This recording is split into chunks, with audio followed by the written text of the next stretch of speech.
Yo nakama, selamat datang di Lifestyle Anime. One Piece Chapter 1056 sudah rilis versi lokalisasinya. Inilah saatnya Mimin untuk mereview dan menganalisis One Piece Chapter 1056. Namun sebelum kita masuk ke dalam videonya, berbahagialah kalian para pemuja Boa Hancock.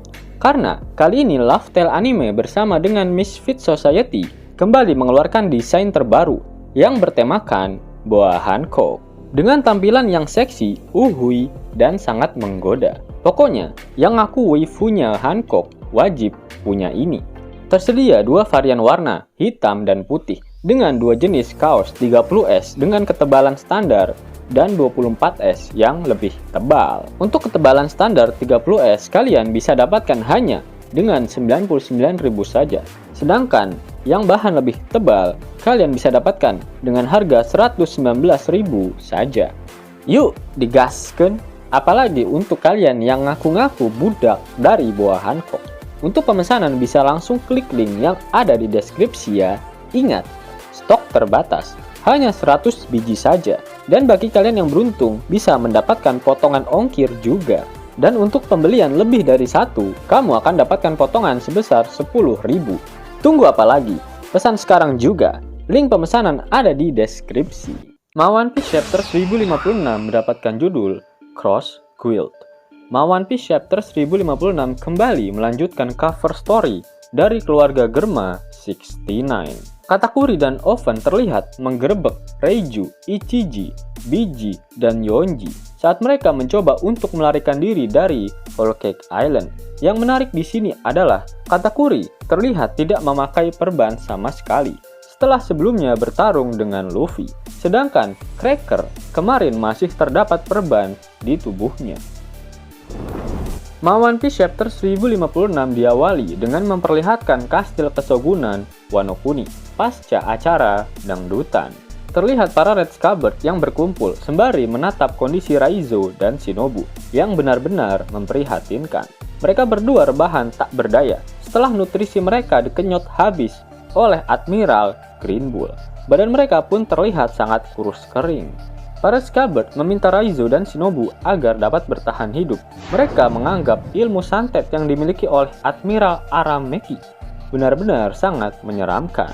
Salah satu Akazaya berkata jika dia benci untuk mengakui ini. Namun perkataan dari Angkatan Laut itu tak sepenuhnya salah. Kaido memang selama ini mencegah kedatangan dari orang-orang jahat dan membuat mereka selalu menjauh dari negara Wano Kuni. Kinemon meminta maaf pada teman-temannya. Dia tak mengetahui jika terjadi hal yang sangat membagongkan ketika dia sedang berada di Kuri semalam untuk melakukan ibadah malam Jumat. Nekomamushi berkata jika rengekan dari Kinemon tak membantu apapun. Namun setidaknya kerusakan yang terjadi sangat minimalis akibat usaha keras yang dilakukan oleh Tuan Momonosuke. Di sisi lain, Inuarashi menyinggung kegiatan malam Jumat yang dilakukan oleh Kinemon semalam dan bertanya bagaimana kabar dari Otsuru saat ini. Kinemon menjelaskan jika kota Okobore telah dibakar habis dan Otsuru mengalami sedikit luka bakar di bagian wajahnya. Namun, kabar baiknya dia berhasil selamat. Shin kemudian berpindah ke kota Okobore. Ochocho meminta konfirmasi pada Otsuru mengenai kembalinya sosok Kinemon. Otsuru mengiyakan jika Kinemon semalam datang padanya untuk beribadah. Dan saat ini, suaminya sudah kembali ke ibu kota bunga. Ochocho menyarankan Otsuru untuk pindah ke ibu kota bunga agar selalu bisa bersama dengan Kinemon. Otsuru pun berharap dia bisa segera melakukannya. Shin kemudian kembali ke kastil Shogun. Kinemon memasang muka mesum ketika memikirkan kecantikan Otsuru yang tidak pudar selama 20 tahun. Inuarashi kesal pada Kinemon karena tak ada yang mau mendengar kisah cinta miliknya. Para Scabbard tertawa mendengarnya. Okiku senang mendengar Otsuru baik-baik saja. Sang ninja burik Raizo yang saat ini semakin memburik tiba-tiba mengerang dan berkata jika dirinya juga menginginkan seorang wanita. Nekomamushi memarahi Raizo dan memintanya agar fokus pada kesembuhannya dulu. Carrot masuk ke dalam ruangan setelah dipanggil oleh Nekomamushi dan Inuarashi. Inuarashi langsung ke intinya. Dia menunjuk Carrot sebagai pemimpin dari Mokomo Dukedom yang baru. Carrot berkata, "Pemimpin? Yeay, serahkan saja padaku." "Pemimpin? Tunggu, aku tidak mau." Inuarashi menjelaskan jika dia dan si kucing barbar telah memutuskan akan tinggal di Wano Kuni untuk melindungi Paduka Momonosuke sebagai abdi dalam dari klan Kozuki.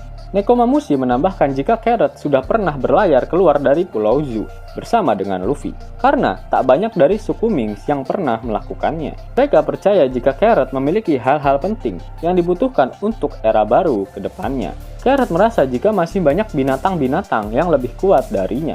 Sicilian berkata jika perkataan Carrot memang benar, namun para masketir dan guardian masih memiliki tugas penting untuk menjadi penjaga Pulau Zu. Wanda juga mendukung Carrot karena dia percaya pada keputusan dari Inuarashi dan Nekomamushi. Dan yang paling terpenting, Carrot mengemban tekad milik Pedro dalam dirinya. Nekomamushi membenarkan perkataan Wanda dan dia mempercayakan Zu pada binatang-binatang muda tersebut. Di sisi lain, Momo kaget saat mengetahui jika Sukiyaki adalah kakeknya, alias ayah dari Kozuki Oden. Momonosuke, Hiyori, dan Sukiyaki kemudian saling berpelukan. Sukiyaki meminta maaf dan dia berterima kasih pada mereka. Dia juga mengatakan jika Momonosuke sangat mirip dengan Oden. Momo berkata jika mereka sangat sedih setelah menjadi anak yatim piatu.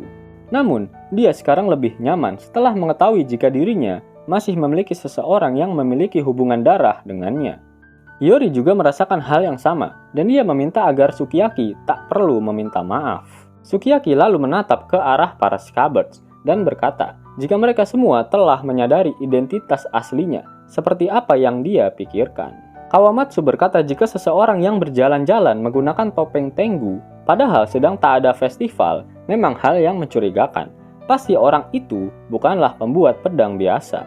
Okiku berkata jika tidak sopan untuk bertanya pada orang tersebut, jika memang dia sendiri tak mau membuka identitas aslinya. Semua anggota Scabbard menyadari identitas asli Hitetsu, kecuali Kinemon. Sambil memasang muka kaget, dalam hatinya dia berkata jika dia sangat senang mengetahui Sukiyaki dalam keadaan sehat walafiat. Terdapat hal yang masih harus dibicarakan oleh Sukiyaki pada para Scabbard, Momo dan juga Hiyori.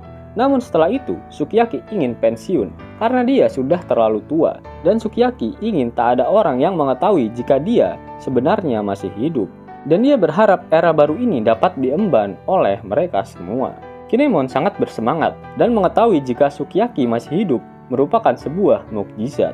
Meskipun dalam hatinya Kinemon masih syok mengetahui kenyataan tersebut. Shin kemudian berpindah ke sebuah ruangan tempat kru topi jerami bermusyawarah. Franky kaget setelah mengetahui jika Pluton ada di Wano Kuni. Robin membenarkan hal itu, meskipun dia tak melihat wujudnya sama sekali. Franky semakin kaget, karena benda membagongkan seperti Pluton ternyata benar-benar ada. Luffy baru connect, dan mengingat tentang blueprint yang dibakar oleh Franky dahulu. Robin berkata, "Yap, Pluton adalah senjata kuno yang diberi nama dengan nama dewa. Apakah hal semacam itu yang kau inginkan, Luffy?" "Tidak, aku tak butuh hal semacam itu," jawab Luffy. Robin tak heran dengan jawaban Luffy. Namun dia masih bingung kenapa Oden ingin sekali membangkitkan Pluton. Tiba-tiba ada ninja cantik yang masuk ke dalam ruangan tersebut. Franky kaget dan menanyakan siapa gerangan Kisanak yang ada di hadapannya. Sang ninja berkata jika dia adalah Shinobu. Dirinya berubah menjadi langsing akibat kecelakaan kecil.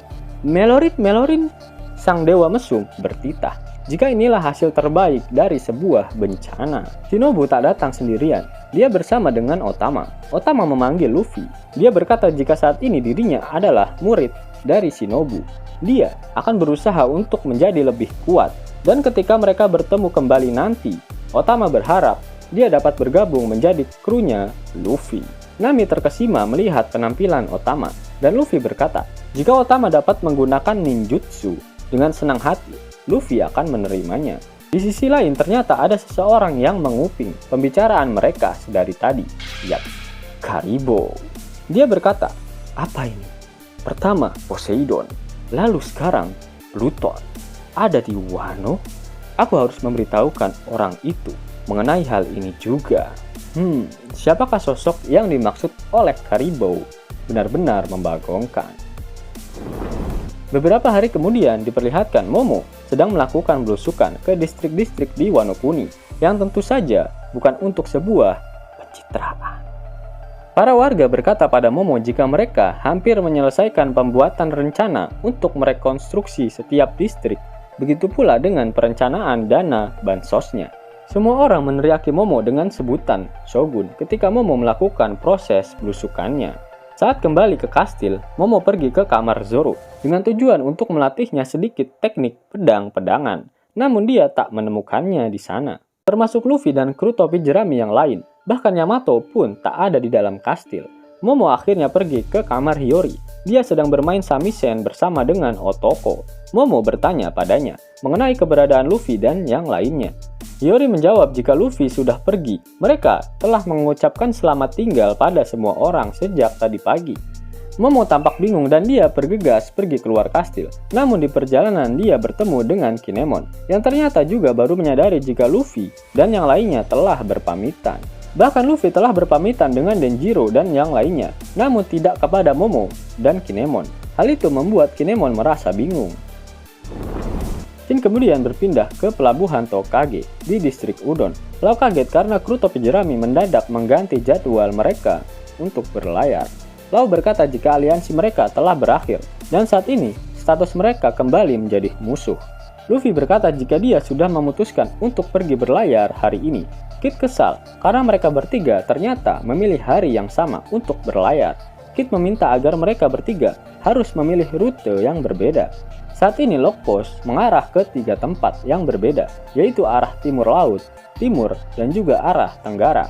Kid dan Luffy secara bersamaan memilih arah timur. Namun Lau langsung memilih arah timur laut. Dia mengejek Luffy dan Kid yang terkesan layaknya seperti bocil FF karena langsung memilih jalur tengah. Padahal sebenarnya arah timur laut lah yang posisinya paling jauh dari Wano Kuni. Luffy dan Kid akhirnya memutuskan untuk switch dan Luffy pun kalah. Kid memilih rute ke timur, walhasil Luffy harus pasrah untuk menuju ke arah tenggara. Usopp berkata kemanapun arahnya pasti akan sama bahayanya. Tujuan sudah ditentukan dan mereka bersiap untuk memasukkan barang-barang ke kapal. Luffy masih kesal. Dia saat ini adalah seorang Yonko. Tak seharusnya dia kalah dalam hal remeh-temeh seperti ini. Mendengar Luffy yang flexing masalah status Yonko-nya, Kid geram. Namun pada akhirnya dia harus menerima kenyataan ini. Akan tetapi, Kid masih belum terima jika Paduka Bagi The Clown mendapatkan gelar Yonko. Luffy, Kid, dan Lau melihat berita panas yang ada di halaman depan koran lampu merah milik Morgan. Luffy terkejut saat melihat foto Bagi yang berada di tengah-tengah Crocodile dan Mihawk. Luffy berkata kedua mantan Shichibukai itu seperti menjadi bawahan dari Paduka Bagi. Zoro ikut nimbrung. Dia tak percaya jika Mihawk saat ini adalah bawahan dari Lord Bagi. Lau berkata jika Crocodile dan Mihawk memang berada di bawah perintah Paduka Bagi, hal ini menjadi sangat masuk akal jika Bagi mendapatkan gelar Yonko. Luffy mengatakan jika Bagi adalah orang idiot, pasti ada sesuatu membagongkan yang terjadi. Kid kemudian menjelaskan mengenai ormas baru yang didirikan oleh Lord di Bagi sama, yaitu Cross Guild. Ormas itu mulai memberikan harga buronan kepada angkatan laut. Mereka sekarang juga diburu. Bahkan mereka harus waspada karena warga biasa bisa saja membunuh mereka secara tiba-tiba. Dunia telah banyak berubah saat Luffy, Kid, dan Lau berada di pulau yang terisolasi, Wano Kuni. Kid berharap Luffy dan Lau bahagia dengan rute yang mereka pilih. Karena setelah mereka berlayar keluar Wano, itu artinya mereka bertiga sudah resmi kembali menjadi musuh. Lau kemudian memberikan salinan rod poneglyph Wano Kuni pada Kid. Lau merasa Kid berhak mendapatkannya, dan berada di atas angin sendirian tidaklah menyenangkan bagi Lau. Seperti yang diduga oleh Killer sebelumnya, jika Kaido juga memiliki satu rod poneglyph. Kid bertanya pada Killer apakah salinan itu merupakan salinan yang sama, seperti apa yang diambil dari Komandan Manis milik Big Mom dari mereka. Killer berkata pada Kid jika mereka ingin ikut bertarung untuk mendapatkan One Piece, mereka harus lebih serius untuk melakukannya. Kid lalu menimpali jika Killer secara tidak langsung menyuruh Kid untuk mencari seseorang yang memiliki bekas luka bakar. Meskipun dia tidak memiliki petunjuk mengenai keberadaannya saat ini. Luffy penasaran dengan sosok yang dibicarakan oleh Kid. Robin dan Lau juga menatap Kid dengan sangat serius. Kid yang mengetahui jika tak ada seorang pun yang tahu identitas dari sosok tersebut pun tertawa jahat. Dia tak mau memberitahukan mereka, dan hal ini akan menjadi keuntungan besar baginya. Siapakah kira-kira sosok tersebut? Banyak sosok yang memiliki bekas luka bakar. Sabo, Aokiji, bahkan Luffy sendiri pun memilikinya. Shin kemudian berpindah ke kastil kesogunan di ibu kota bunga. Momo berteriak mencari Yamato dan memastikan apakah dia sudah pergi atau belum. Yamato menjawab panggilan dari Momo. Kinemon mencari di mana Yamato berada. Dia menemukan Yamato di tempat di mana biasa dia nongkrong, yaitu di atap kastil. Yamato sudah memutuskan jika dirinya akan pergi ke manapun Luffy dan krunya pergi. Dia akan hidup seperti Kozuki Oden. Era baru dari One Piece benar-benar telah dimulai. Carrot menggantikan posisi Nekomamushi dan Inuarashi. Momo telah resmi menjabat menjadi shogun, menggantikan Sukiyaki dan Orochi. Luffy kembali melanjutkan perjalanan untuk menjadi Raja Bajak Laut. Namun yang disayangkan adalah minggu depan One Piece libur. Yos nakama, itulah review untuk One Piece chapter 1056. Jika nakama menyukai video ini, jangan lupa klik like, share, dan subscribe channel ini ya, agar nakama semua tak ketinggalan info menarik seputar One Piece. Arigato.